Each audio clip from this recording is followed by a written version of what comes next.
खटोलापुर गांव में एक पंडित जी रहते थे। वैसे तो पंडित जी बड़े विद्वान थे, मगर अपने ज्ञान से ज्यादा वो अपनी लालची प्रवृत्ति और स्वादिष्ट भोजन के प्रति आकर्षण के लिए जाने जाते थे। इसलिए गांव वाले उन्हें पेटू पंडित के नाम से भी प्रसिद्ध कर दिए थे। एक दिन पंडित जी गांव की गलियों से निकल रहे थे।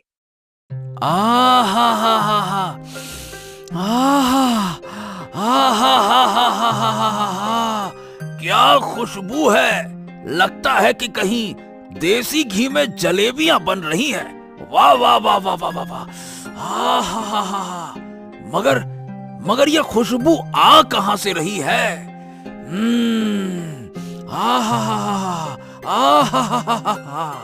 पंडित जी सांस भर के उस खुशबू को अपने अंदर समाने लगे, जैसे कि खुशबू से ही सारा पेट भर लेंगे। खुशबू का पीछा करते करते पंडित जी गली में बने सबसे कोने वाले घर में गए। ये खुशबू तो इसी घर से आ रही है। कुछ भी हो, ये जलेबियां तो मुझे खानी ही होगी। हाँ, चलो अंदर चलते हैं। पंडित जी ने कुछ सोचा नहीं और सीधा घर में घुस गए। अंदर घनश्याम दास, उसका बेटा और पत्नी थे। पेटू पंडित को देखकर वो सब चौंक जाते हैं। अरे आइए पंडित जी, आइए आइए आइए, बताइए कैसे आना हुआ? अरे अरे अरे घनश्याम दास, ये मैं क्या देख रहा हूँ? अरे तुम्हें अंदाजा भी है कि तुम कितनी लापरवाही कर रहे हो? मैं कुछ समझा नहीं, आप कहना क्या चाह रहे हैं? अरे भैया, तुम्हारे सर पर राहु, केतु और कई सारे ग्रह एक साथ नाच रहे हैं और तुम आराम से बैठे हो हैं? ऐसे तो आने वाले समय में तुम्हें कई सारी मुसीबतों का सामना एक साथ करना पड़ सकता है। पंडित जी की बात से सभी लोग घबरा जाते हैं। अरे नहीं नहीं, तो हमें क्या करना चाहिए पंडित जी? रुको रुको रुको, जरा हमें अपनी विद्या का ज्ञान तो लगाने दो। ओम नमः शिवाय, ओम नमः शिवाय, ओम नमः शिवाय। ओम नमः शिवाय, ओम नमः शिवाय। देखो, तुम्हें अपने ग्रहों को ठीक करना है तो किसी सिद्ध पंडित को मीठा खिलाना होगा। अरे वाह, ये तो बहुत अच्छा संयोग है। अभी अभी मैंने ताजी ताजी देसी घी में जलेबियां बनाई हैं।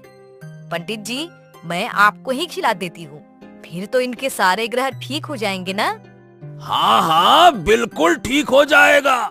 चलो चलो, अब जल्दी जल्दी करो और लाओ, जलेबियां परोसो। खाएं तुम्हारी जलेबियां और तुम्हारी सिद्धि को हम पूरा करें। लाओ। घनश्याम दास समझ जाता है कि ये सब पेटू पंडित की चाल थी। उसकी पत्नी ने जलेबियां लाकर पंडित जी को दे दी और पेट भर के खाने के बाद पंडित जी मग्न होकर अपने रास्ते चल दिए। ये तो पंडित जी के लिए रोज की ही कहानी थी। उसी गांव में एक मेहनती गधा भी रहता था, जो अपनी ईमानदारी और कर्तव्य निष्ठा के लिए जाना जाता है। ओफो, सुबह से शाम हो गई है। इस मालिक ने काम करा करा के मेरी जान ही निकाल ली है और अभी तक कुछ खिलाया तक नहीं है। ऐसे तो मैं भूखा मर जाऊंगा। डेजू! गधे की आवाज सुनकर उसका मालिक आता है। अरे क्यों चीख रहा है रे बावले गधे, कितना चिल्लाता है तू? ये ले चने खा, जब देखो तब ढैंचू ढैंचू ढैंचू। अरे फिर वही चने, खाने के नाम पर बस चने डालकर चला जाता है ये आदमी। आखिर कब तक चने ही चबाता रहूंगा? नसीब में कभी स्वादिष्ट भोजन ही नहीं है। गधे ने जो भी मिला उसे खा लिया और फिर गुस्से में घर से बाहर निकल गया। अपना पेट भरने के लिए मुझे कितना संघर्ष करना पड़ता है। ये मेरा मालिक मुझे पर्याप्त खाना तक नहीं देता है और काम ऐसा लेता है जैसे मेरी जान निकाल लेगा। अब मैं इसके लिए काम नहीं करूंगा। गधा गुस्से में यहाँ वहाँ भटक ही रहा था कि तभी उसकी नजर पेटू पंडित पर पड़ती है। अरे वाह, ये तो कोई पंडित मालूम होते हैं, पर इनके कपड़े तो वैसे हैं जैसे किसी ने पराठे बेल कर तवे पे छोड़ दिया हो। खैर मुझे क्या, इन्हें पूछता हूँ कि क्या मेरे लायक कोई काम है इनके पास। वैसे भी पंडित लोग कई घरों में आते जाते हैं, कुछ तो काम मिल ही जाएगा। हाँ। अरे राम राम पंडित जी, जरा ठहरिए तो। मुझे आपसे कुछ काम था। पंडित जी गधे को देखकर हैरान होते हैं। अरे अरे अरे अरे, क्या बात है भाई, तुम्हें भला मुझसे क्या काम है, हैं? वो मैं एक बहुत ही मेहनती गधा हूँ। आप अगर चाहे तो मुझे काम पे रख सकते हैं। मैं आपके बड़ा काम आऊंगा, बदले में ज्यादा कुछ नहीं, बस मुझे अच्छा भोजन करा दीजिएगा। वैसे भी आपके कपड़े बता रहे हैं कि ये आपके लिए कोई घाटे का सौदा तो नहीं है। अरे अरे अरे, क्यों भाई, ऐसा क्या है मेरे कपड़ों में, हैं? पूरे घी में तले हुए लग रहे हैं। ए, चुप कर। ये मेरे कपड़े मेरे विद्वान होने का प्रतीक है, बड़ा आया कहीं का। ओहो, तो क्या मैं काम को पक्का समझूं? गधे की बात सुनकर पंडित जी के दिमाग में कुछ खुराफाती ख्याल आते हैं। हाँ हाँ जरूर, क्यों नहीं। ऐसा करो, तुम कल सुबह मुझे यही मिलना, मैं तुम्हें एक काम दूंगा और तुम्हें भरपेट अच्छा भोजन भी कराऊंगा। इतना बोल पंडित जी चले जाते हैं। हाँ। अरे वाह, अब तो मेरे चने चबाने के दिन खत्म होंगे। अब कल से मुझे भी स्वादिष्ट भोजन मिलेगा। गधा ये सोचकर बहुत खुश होता है। एक और रात वो अपने मालिक के घर पर चने खाकर गुजारता है। मन ही मन वो सोच रहा था कि आज चने खाने की आखिरी रात है। अगले दिन सुबह होते ही गधा मंदिर के बाहर पहुंच जाता है। अरे वाह भाई वाह, तुम हो गधे, लेकिन नियम के बड़े पक्के हो, समय से पहले ही आ गए। जी हाँ पंडित जी, अब आप बताइए कि मुझे क्या काम करना है। पंडित जी ने मौके का फायदा उठाने का पूरा इंतजाम कर रखा था। हाँ तो गधे भाई, तुम तो इतने ताकतवर के साथ साथ समझदार भी हो। मेहनत से काम करना, और अगर सारा काम तुम अच्छे से करोगे तो मैं तुम्हें ऐसा खाना खिलाऊंगा कि महाराज भी तरस जाएं। हाँ। क्या सच? पहले वो खाना दिखाओ तो सही, मैंने कभी शाही खाना देखा भी नहीं है। गधे की बात सुनकर पंडित जी अपने झोले से एक घी लगी रोटी निकालते हैं। ये देख, घी में डूबी रोटी, और ये तो बस नमूना है बेटा, असली खाना तो सारे काम को पूरा होने के बाद मिलेगा। एकदम शाही भोजन है। आहा। जी जी, मुझे मंजूर है। तो बताइए फिर कहाँ और क्या क्या काम करना है। हाँ तो काम ये है कि तुम्हें मुझे अपने पीठ पर बिठाकर जहां मैं कहूं वहां लेकर जाना होगा। गधे को पंडित की बात कुछ अजीब तो लगती है, मगर इस वक्त उसे खाने के चक्कर में कुछ और सोचता ही नहीं। अच्छा ठीक है पंडित जी, मैं सब कुछ करने को तैयार हूँ, लेकिन आपको मेरी वो बात तो ध्यान है ना, आपको मुझे स्वादिष्ट भोजन कराना होगा, और वो भी भर पेट। अरे हाँ हाँ हाँ, वो तुम एकदम निश्चिंत हो जाओ। चलो अब जरा काम पे लग जाओ फटाफट, चलो। इतना कहकर पंडित जी गधे के ऊपर बैठ जाते हैं। अरे बाप रे बाप रे, अरे पंडित जी आप तो बहुत भारी हैं। अरे अपने पेट में किसी सियासत का खजाना लिए बैठे हैं क्या? अरे रे रे रे रे रे रे रे पंडित जी। अरे चुप कर, ये मेरी विद्या और ज्ञान का वजन है, किसी सियासत का खजाना नहीं। अरे तो सारा ज्ञान पेट में ही जमा कर लिया है क्या? बताइए पंडित जी किधर जाना है? अरे तुम चलो, मैं तुम्हें रास्ता बताता हूँ। चलो बढ़िया, हौले हौले चलो चलो चलो।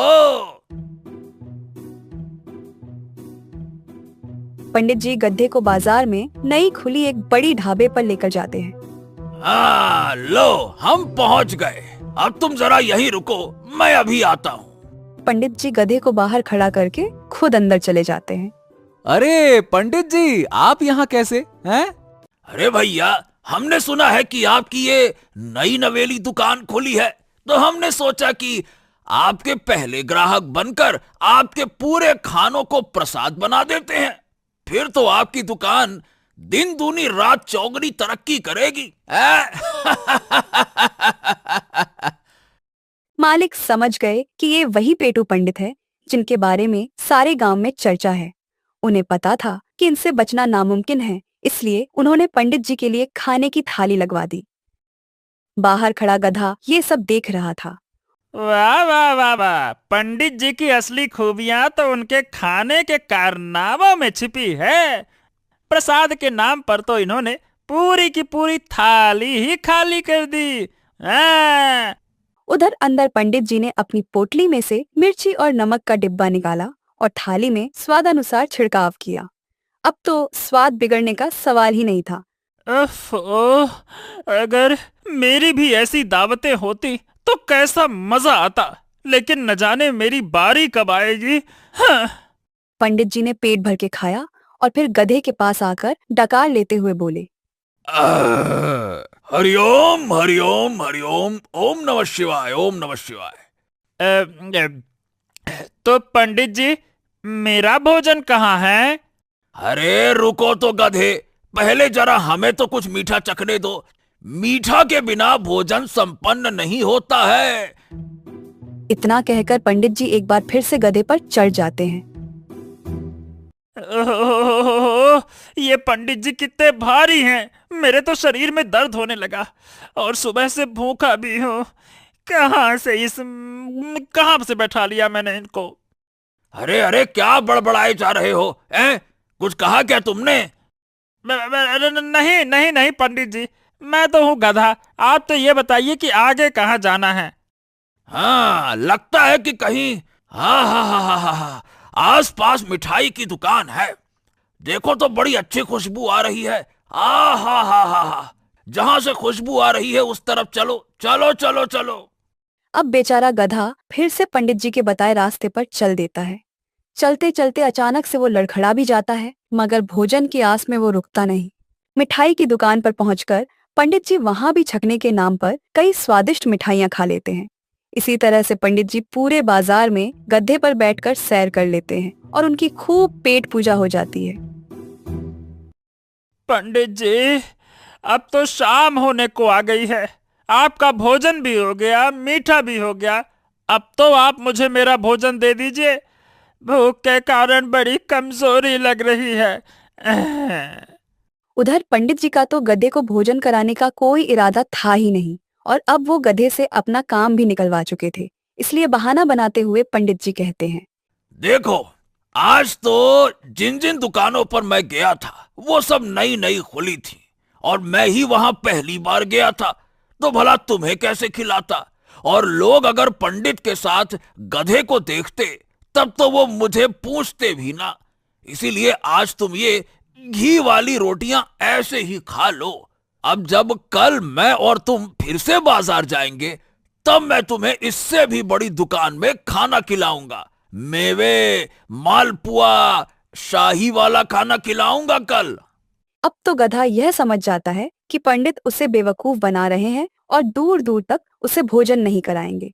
क्रोध और भूख से व्याकुल गधा पंडित की चालाकी के खिलाफ एक योजना बनाता है। अरे तो कल क्यों, आज ही बताइए ना पंडित जी कि और कहाँ जाना है। मैं चाहता हूँ कि आपकी ज्यादा से ज्यादा मदद कर दूं ताकि जब मुझे भोजन मिले तो वो लाजवाब हो। हो, इस ससुरा गधा तो वाकई में बहुत ही बड़ा गधा है। अभी तक ये मेरी चालाकी समझ ही नहीं पाया, तो क्यों ना इसका और फायदा उठाया जाए। हाँ, भाई तुम तो बड़े समझदार निकले, हमने तो सोचा भी नहीं था। अरे नहीं, आपके सामने मुझ में कैसी समझदारी। चलिए एक काम करते हैं, मैं आपको बिठाकर आपके घर छोड़ देता हूँ।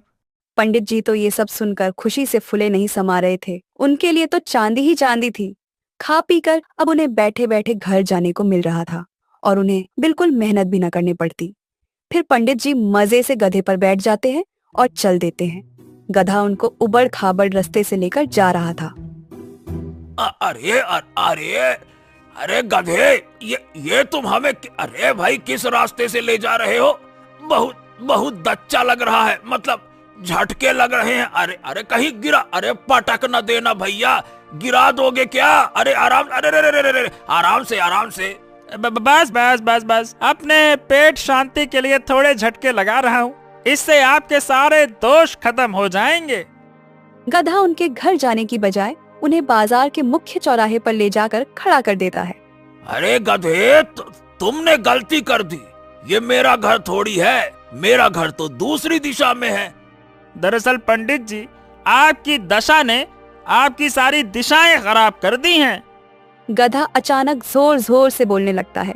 सुनो सुनो सुनो गांव वालों, पंडित जी ने मुझे 7 दिन से बेवकूफ बना रखा है। रोज मेहनत मजदूरी कराते हैं और खाना भी नहीं देते। भला कहीं देखा है ऐसा पेटू पंडित जो खाना नहीं देते, सिर्फ काम कराते हैं। गधे की ऐसी हरकत देखकर तो पंडित जी भौचक्के के रह गए। ऊपर से गधे ने कहानी में 7 दिन से काम करवाने का झूठा तड़का भी लगा दिया था। उधर गांव के लोग गधे की बात सुनने के लिए रुक गए। क्या बात कर रहे हो गधे भाई, पंडित जी ने तुम पर ऐसा जुल्म ढाया है? बाप रे बाप, क्यों पंडित जी? और क्या भैया, आज 7 दिन से मुझे भूखा घुमा रहे हैं। ये पेटू महाराज एक साथ 12 आदमियों का खाना चट करने की शक्ति रखते हैं, लेकिन जब बारी मेरी आती है तो पेट में पापी ग्रह आ जाते हैं। हाय राम राम राम राम राम। क्या पंडित जी, अरे ऐसे काम करना भला आपको शोभा देता है क्या? हैं? और क्या, इस बेचारे गधे से वादा करके इसे बेवकूफ बना रहे हैं। कितनी बुरी बात है, बताओ तो। अब तो पंडित जी की पोल पूरी तरह खुल चुकी थी। अब उन्हें समझ आ गया कि गधे से बचना नामुमकिन है, इसलिए उन्होंने हालात से समझौता करने में ही भलाई समझी। अरे तो अभी कौन सी देरी हो गई है, चलो चलो मैं तुम्हें अभी खाना खिला देता हूँ। इतना क्या दुखी होते हो भाई, चलो चलो। अरे जाओ जाओ जाओ, मुझे कोई भरोसा नहीं तुम्हारी इन बातों पर, तब से यही तो सुन रहा हूँ। हैं? अरे तो नाराज मत हो। देखो गधा भाई, मैं तुम्हें कल पक्का मालपुआ मिठाई खिलाऊंगा। अरे तो पहले अपने झोले से वो मिठाई निकालो जो तुमने पिछले हफ्ते खाई थी। जरूर वो भी किसी से मांग कर ही खाई होगी। अरे नहीं नहीं नहीं नहीं, मैं तुम्हारी दावत जरूर कराऊंगा। अरे भाई मुझ पर विश्वास तो करो। अच्छा, तो उस दावत के लिए कौन सी जन्नत जाना होगा? इस धरती पर आपकी दावत तो होती नहीं दिखती है। अरे पंडित जी, अब ये बहानेबाजी बंद करो और इसको खाना खिलाओ, वरना तुम्हारी दावत तो हम सब करेंगे। हाँ बाबा हाँ, मैं मना कहाँ कर रहा हूँ, बस अब मैं इसे खाना खिला दूंगा। अरे पंडित जी, आपका ये खाना तो एकदम अमावस की रात की तरह है, जो आता ही नहीं है। गधे की बात सुनकर बाजार के सभी लोग जोर जोर से हंसने लगे और पंडित जी को बड़ी लज्जा आ रही थी। वो धीरे से गधे से बोले, अरे बस भी करो ना मेरे बाप, ये सब छोड़ो और अब चलो मेरे साथ। मैं तुम्हें बढ़िया दावत दूंगा, जो हुआ उसे भूल जाओ ना। ऐसी छोटी छोटी बातों को दिल से नहीं लगाते। अब जाकर गधे को लगा कि उसका बदला कुछ पूरा हुआ, इसलिए वो पंडित जी की बात मानकर उनके घर गया। पंडित जी ने पंडिताइन से कहकर तरह तरह के व्यंजन बनवाए और गधे के सामने रखे। गधा बड़ा भूखा था और बहुत प्रेम से भोजन करने लगा। ये क्या तमाशा है, अब क्या घर में गधे भी भोजन करेंगे? तुम्हारा दिमाग तो ठीक है ना? अरे चुप करो, उसे भरपेट खिलाओ और विदा करो। आज इस गधे के चक्कर में बाजार में मेरी पूरी इज्जत की धज्जियां उड़ गईं।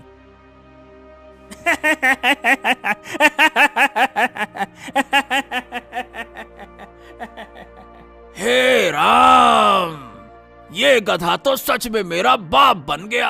अब तो मुझे खुद की ग्रह शांति करानी पड़ेगी। ढोलकपुर गांव में मंगलू नाम का एक गरीब किसान रहता था। उसके पास उसका एक खास साथी गधा था, जिसे वो प्यार से टप्पू कहता था। टप्पू जितना मेहनती और समझदार था उतना ही शरारती भी। मौका मिलते ही वो मंगलू की टांग खींचने से बाज नहीं आता, जिससे दोनों की जोड़ी और भी दिलचस्प बन जाती थी। एक दिन, अरे क्यों रे टप्पू के बच्चे, तुझसे कहा था ना कि जब तक मैं एक नींद लूं तो ये सारा का सारा सामान ढोकर घर को पहुंचा देना। ये क्या है, सब कुछ ज्यों का त्यों यूं ही खेतों में पड़ा हुआ है। क्यों रे? घर को पहुंचा देना। और आपने ये जो कहा था कि जरा पड़ोसी के खेत में नजर भी रखना। बड़े दिनों से उसका मालिक लखन खेतों में नजर नहीं आया, आजकल पता नहीं कहाँ गुम है। अब ये बताओ, मैं सारा सामान अगर ढोने चला जाता घर को तो लखन के खेत पे नजर कैसे रखता हैं? अरे वाह वाह वाह वाह, बड़ा चौकीदार बन गया है।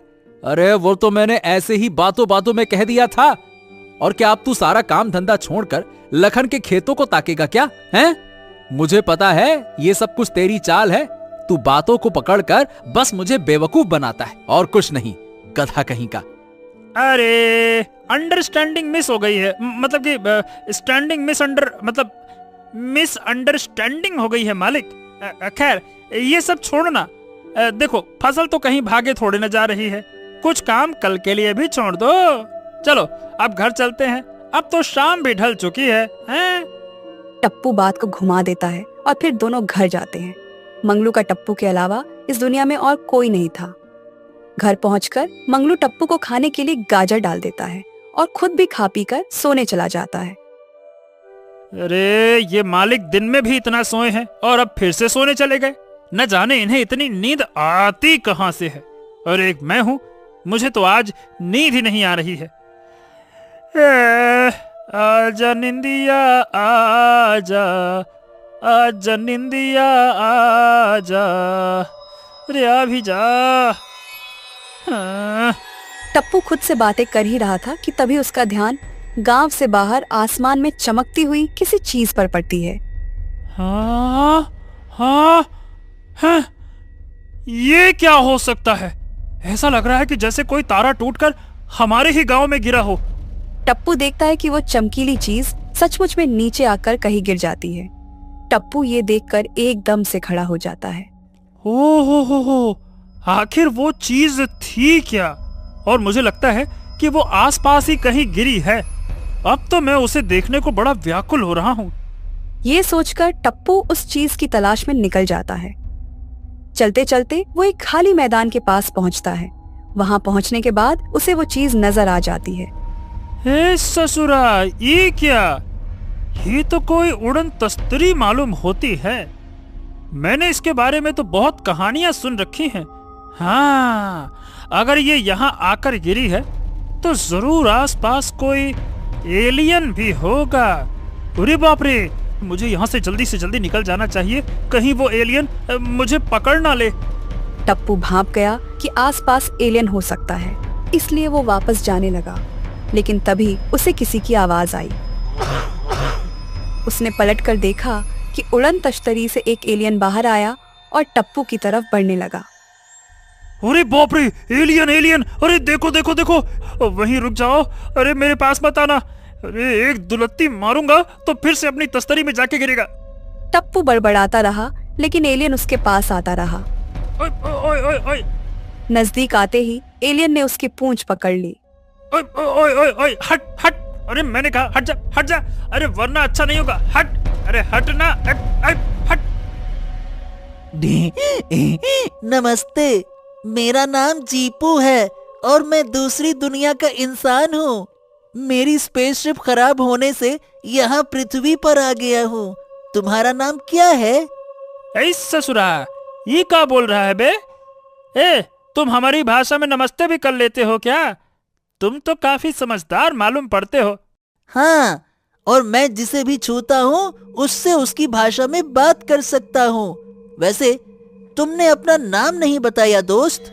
अरे हाँ, मेरा नाम टप्पू है और मैं एक गधा हूँ और मैं यहीं पास में ही रहता हूँ। ओह, तो तुम इंसान नहीं हो। मुझे लगा कि तुम एक इंसान हो। अरे नहीं, मैं इंसान नहीं हूँ और मैं इतना ढेचू नहीं करता हूँ जो मेरी नकल करने के चक्कर में किए जा रहे हो। मेरे मालिक एक इंसान है। हालांकि इंसान बनकर वो ज्यादा कुछ कर नहीं पाए हैं, उनसे ज्यादा बुद्धि तो मुझ में है।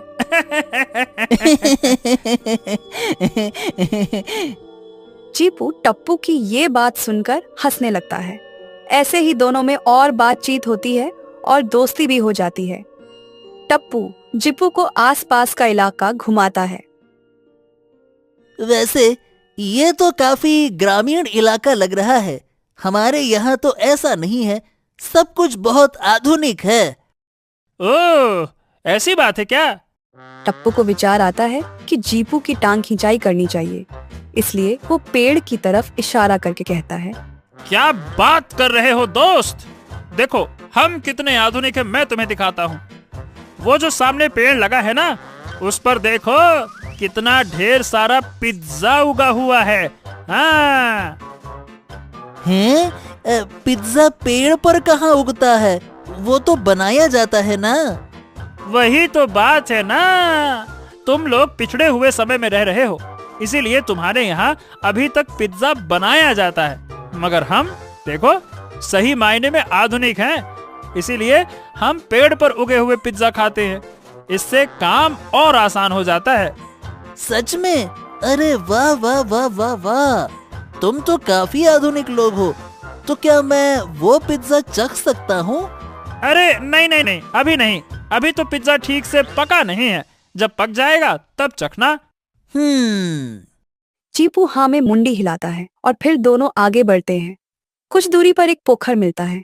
बीती रात बरसात हुई थी और इसीलिए उसमें पानी जमा हो गया था। टप्पू को फिर से शरारत सूझती है। अब ये देखो, यहाँ पर शरबत रखा हुआ है। अरे हम इतने आधुनिक हैं कि आने वाले राहगीरों के लिए रास्ते में ही शरबत का इंतजाम करके रखते हैं, और तुम हमको कहते हो कि हम ग्रामीण हैं। अब बोलो। इस बार टप्पू की बात सुनकर जीपू झट से पोखर की पानी पी लेता है।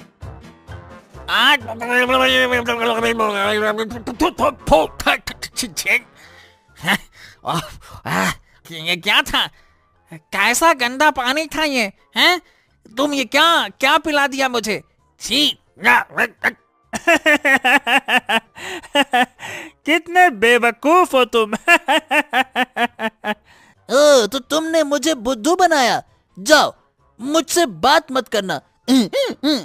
अरे अरे अरे, माफ करना, ये तो बस थोड़ा सा हंसी मजाक था। अच्छा, अब कुछ नहीं करूंगा, वादा करता हूँ। हाँ ठीक है, इस बार मैं तुम्हें माफ करता हूँ, लेकिन दोबारा ऐसा मत करना। अभी तक मुंह से स्वाद गया नहीं। अच्छा ठीक है, सुनो, सवेरा होने वाला है, तुम ऐसे खुलेआम नहीं भटक सकते, तुम्हें अब छिपाना होगा। किसी गांव वाले ने तुम्हें देख लिया ना, तो सारे गांव में हल्ला हो जाएगा। क्या? मगर मैं कहाँ जाएगा?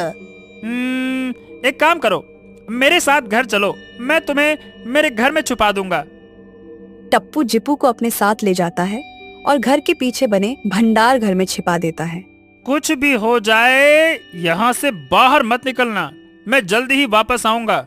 सवेरा होने को आया था और इसीलिए टप्पू जीपू से विदा लेकर अपने घर पहुंच जाता है। वहाँ मंगलू उसका इंतजार कर ही रहा था। क्या बात है, आज सवेरे सवेरे कहाँ से सैर सपाटा करके आ रहा है तू? ओहो, कुछ नहीं मालिक, बस ऐसे ही मॉर्निंग वॉक पर निकला हुआ था। क्या अनाप शनाप अंग्रेजी में बकता रहता है, पता नहीं कहाँ से सीख लिया है। तेरी तबीयत तो ठीक है ना? मॉर्निंग वॉक है? अरे मतलब मालिक, मैं टहलने गया हुआ था, टहलने। ओ, तू और टहलने? अबे आलसी गधे, तू कब से टहलने लगा? बस मालिक, आ जैसे। मंगलू को टप्पू का व्यवहार कुछ अजीब लगता है, मगर काम के लिए उसे देर हो रही थी, इसलिए उसने ज्यादा ध्यान भी नहीं दिया। हाँ चल ठीक है, चल काम पे लग जा। मंगलू आज तो टप्पू पर इतना ध्यान नहीं देता, लेकिन जैसे ही रात होती है, टप्पू फिर से चोरी छिपे भंडार घर में जाता है और जीपू को आवाज लगाता है। अरे ओ जीपू, कहाँ हो? बाहर आओ, देखो मैं आ गया। हाँ, मैं यहाँ हूँ टप्पू। अरे देखो, मैं तुम्हारे लिए गाजर लाया हूँ, तुमने कुछ खाया ही नहीं होगा, है ना? लो, इसे खा लो, ये ताजा मीठी गाजर तुम्हें बहुत अच्छी लगेगी। जीपू बहुत चाव से टप्पू की लाई हुई गाजर खाता है। जब जीपू का पेट भर जाता है तो टप्पू उससे कहता है, अब बताओ आगे क्या करना है जीपू? तुम वापस अपनी दुनिया में कैसे जाओगे? टप्पू, मेरी स्पेसशिप में कुछ गड़बड़ी हो गई है। उसे ठीक करने में कुछ दिन लग जाएगा। तब तक मैं वापस नहीं जा सकता हूँ। अरे नहीं, ये तो दिक्कत वाली बात है, क्योंकि तुम उसे सिर्फ रात के अंधेरे में ही ठीक कर सकते हो। दिन में अगर किसी ने तुम्हें देख लिया ना, तो तुम्हारी जान खतरे में पड़ सकती है। तो अब हम क्या करेंगे? फिलहाल तो मैंने अपने कुछ गधे मित्रों के साथ मिलकर तुम्हारी तश्तरी को पत्तों से ढक दिया है। चलो चलकर उसे ठीक करना शुरू करो। टप्पू जीपू को अपने साथ लेकर जाता है और जीपू अपनी स्पेसशिप ठीक करने का काम शुरू कर देता है। टप्पू, मुझे लग रहा है कि अब मेरी उड़न तश्तरी कभी ठीक नहीं होगी। इसके लिए एनीमियम टीएमसी चाहिए होगा। क्या? अब ये एनीमियम क्या बोल रहे हो? ये क्या होता क्या है भला ये? ओहो, माफ करना, मैं अपने गृह भाषा में बोल गया। दरअसल ये एक प्रकार का नीला पत्थर होता है जो कि बहुत घने जंगलों में मिलता है। उसी की मदद से मैं अपनी उड़न तश्तरी की बैटरी को चार्ज कर पाऊंगा। अरे नहीं यार, यहाँ तो बस एक ही जंगल है जिसमें बहुत खतरनाक जंगली जानवर हैं। अब हम वहाँ कैसे जाएंगे? अगर वहाँ गए तो बच के आना नामुमकिन है। ओह, ऐसी बात है क्या? जीपू टप्पू की बात सुनकर उदास हो जाता है, लेकिन टप्पू उसे विश्वास दिलाता है कि वो कोई ना कोई रास्ता जरूर निकाल लेगा। फिर दोनों वापस घर की ओर जाते हैं। रास्ते में सूखी तालाब को देख के जीपू कहता है, वैसे ये तालाब कब से ऐसे सूखे पड़े हैं? ओह, ये तालाब पता नहीं, बरसों बीत गए होंगे। कभी इतनी अच्छी बारिश हुई ही नहीं कि वो भर जाएं। बचपन में मैं अपने दोस्तों के साथ उसमें वैसे खूब नहाता था, और गांव वाले भी उसके सूखने के बाद से बहुत परेशान रहने लगे हैं। उन बेचारों को बहुत दूर जाना पड़ता है पानी भरने के लिए। चलते चलते थोड़ी ही देर में घर आ जाता है और जीपू फिर से भंडार घर में छिप जाता है। उधर मंगलू आज भी जल्दी उठ गया था। वो टप्पू को कहीं से आता देखकर हैरान होता है। अरे, ये आज फिर से कहीं से घूम के आ रहा है इस ससुरा। कुछ ना कुछ बड़ी गड़बड़ कर रहा है मेरा गधा। इस पर नजर रखनी ही होगी। सारा दिन बीत जाता है और टप्पू कुछ बेचैन सा था। वो मंगलू से ज्यादा बहसबाजी भी नहीं कर रहा था। रात होती है और जब मंगलू रसोई में जाता है तो उसकी ध्यान गाजर पर पड़ती है। ये क्या, इतनी कम गाजर कैसे बची? टप्पू इतनी गाजर अकेले तो नहीं खा सकता। हाँ, कुछ तो बात है। आजकल इसकी हरकतें भी अजीब सी हैं। मुझे टप्पू पर नजर रखनी होगी। तभी मंगलू को टप्पू के आने की आहट सुनाई देती है। मंगलू जल्दी से छिप जाता है और टप्पू को देखने लगता है। टप्पू रसोई में आकर थोड़ी गाजर उठाकर बाहर चला जाता है। हाँ, ये टप्पू आखिरकार किसके लिए गाजर ले जा रहा है? आखिर कौन है वो? मंगलू का शक अब यकीन में बदल गया कि टप्पू किसी से छिप छिप कर मिलता है। बस अगली ही रात को मंगलू ने सोने का नाटक किया और जैसे ही टप्पू उठकर भंडार घर में जाता है, पीछे से मंगलू भी पहुंच जाता है। टप्पू को एक एलियन से बातें करते देख मंगलू के तो होश ही उड़ जाते हैं। अरे राम राम राम राम राम राम राम, ये क्या है? ये कितना खतरनाक मालूम होता है। गांव वालों को इसकी खबर करनी होगी, वरना मैं तो खतरे में पड़ जाऊंगा। मंगलू जल्दी से गांव वालों को खबर करने के लिए भागता है। तभी जीपू उसे देख लेता है। अरे वो देखो, वो उस आदमी ने हमें बात करते हुए देख लिया और वो भागते हुए बाहर गया है। अरे नहीं, वो तो मेरा मालिक है। अब क्या होगा? ये तो बड़ी गड़बड़ हो गई। फिक्र मत करो, आने दो सबको, मुझे कोई भी नहीं ढूंढ पाएगा। थोड़े ही देर में मंगलू उधर से कुछ गांव वालों को लेकर आता है। क्यों रे, कहाँ है तेरा वो दोस्त जिसे तू गाजर खिला रहा था? हैं? कहाँ है वो? क्या? ये आप कैसी बातें कर रहे हैं मालिक? कौन सा दोस्त? टप्पू की बात सुनकर मंगलू को बड़ा गुस्सा आता है, मगर वो कुछ कहता उससे पहले ही एक गांव का आदमी बोलता है। अरे, मुझे तो इस मंगलू पर बड़ा गुस्सा आ रहा है। लगता है कि इसने जरूर कोई बड़ा नशा कर लिया है और आधी रात को हम सबकी नींद खराब कर रहा है। अरे अरे अरे बकवास बंद कर, तब से एक ही बात कर रहा है। मैंने कहा ना कि यहाँ कोई है, मैंने खुद उसे देखा है। हाँ, और अब गायब हो गया। देखो भाई, कहीं हम भी गायब ना हो जाए। क्यों? अच्छा, तो तुम ऐसे नहीं मानोगे, रुको अभी दिखाता हूँ। मंगलू सारे भंडार घर में एलियन को ढूंढता है, लेकिन उसे वहाँ कोई नहीं मिलता।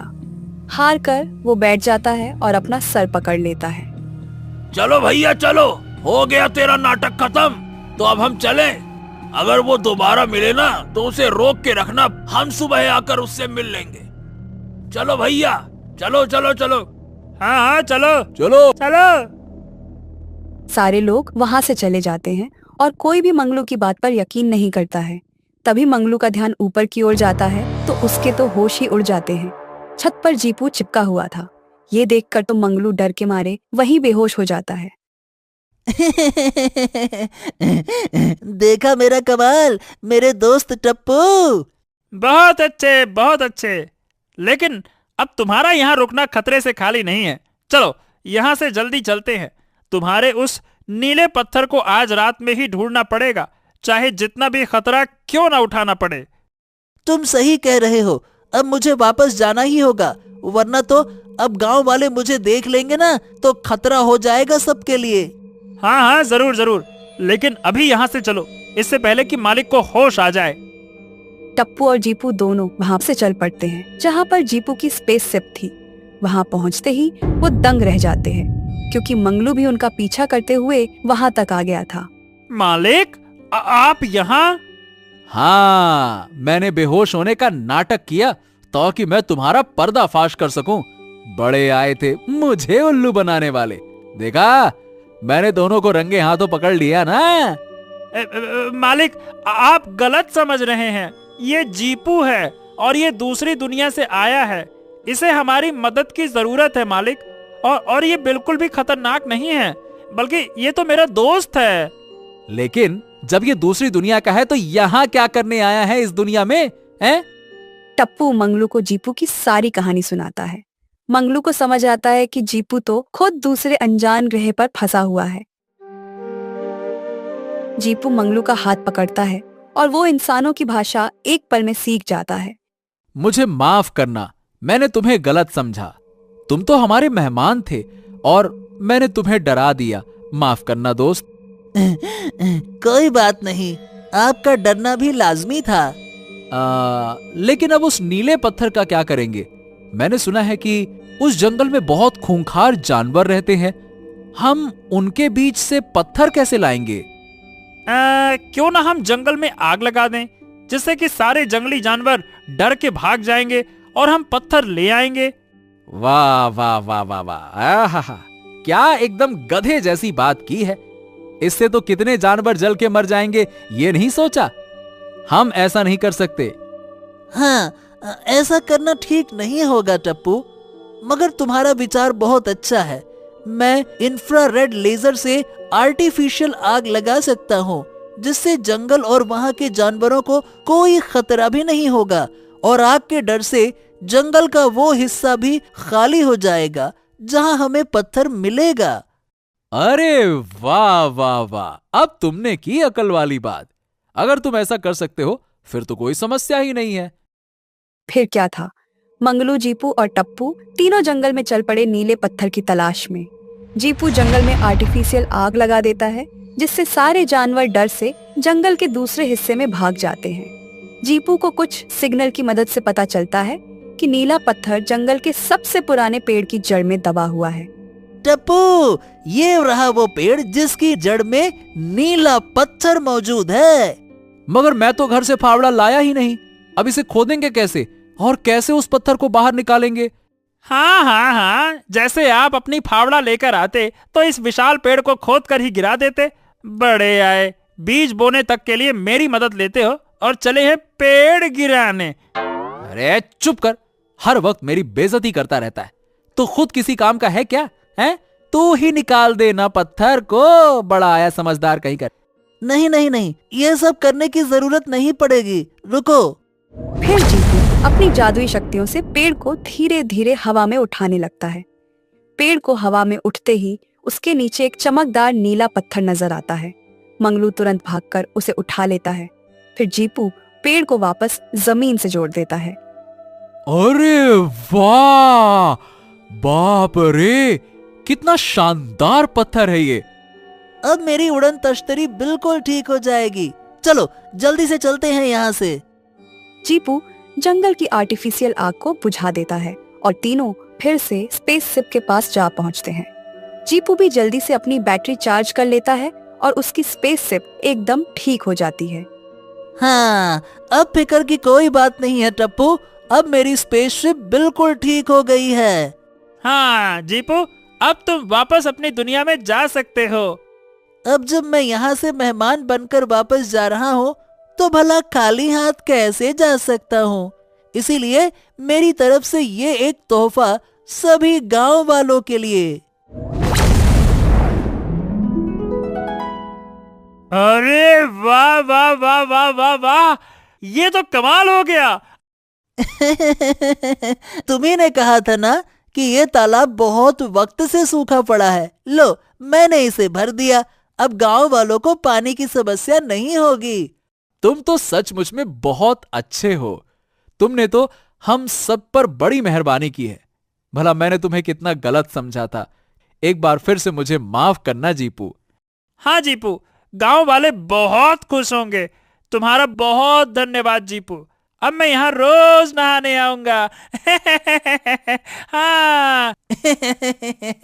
सिर्फ गांव वालों के लिए ही नहीं, मेरे पास तुम्हारे लिए भी एक तोहफा है। अच्छा, क्या सच में? और क्या है वो?